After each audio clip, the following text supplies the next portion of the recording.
So give us a success story when people actually do these must-dos and get them right and listen to you and to their advisors to look on this path and be very careful about what they're doing. I worked with a couple, and I have to say they were almost like the poster children for divorce, if there was such a thing, for amicable divorce. They had been married close to 30 years, and they were both willing to take responsibility for where in their marriage there was this creation of a situation that created a deviation. And they were willing to look to the future rather than being stuck in the past and regret and blaming. They had all their documents in order. They were open to working with other professionals, so we brought in an appraiser. There was a valuation of some annuities that they owned to make sure that it made sense to even keep those. And for one spouse, it didn't make sense.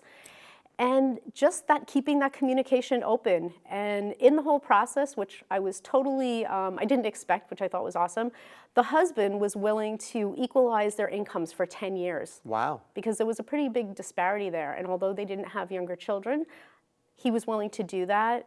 It made her feel safer. And they actually decided to continue as business partners after the fact because they had a business where they bought and sold properties together.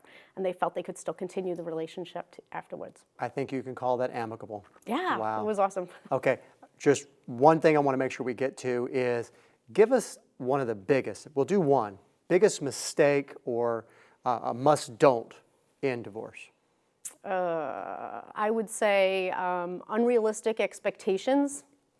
Many people just think they're going to get what they're not going to get. So they don't know the law, and they're trying to say this is fair versus the law. But part of that process, too, is I find sometimes people fixate on short-term results rather than the long-term picture, and then they don't get appraisals, and they don't get the valuations, and then they don't really get the settlement that they needed to get. They just want to get out. Yes. And give me what I can get and move on. I need to take care of myself. I need out of this. I need to be done. Get what I can get and move on without thinking through all those. In other words, not willing to stay in the process longer to get really what needs to be their outcome. And sometimes the self-care is a big part in that. They're feeling worn down, and and if they're not amicable, the other person is using time on their side, and it's usually the less moneyed spouse that's getting worn down and just wants to get out. That's pretty common. I think so. Yeah. Unfortunately. So go into it, eyes open, be patient. I guess patience is probably one of the biggest parts.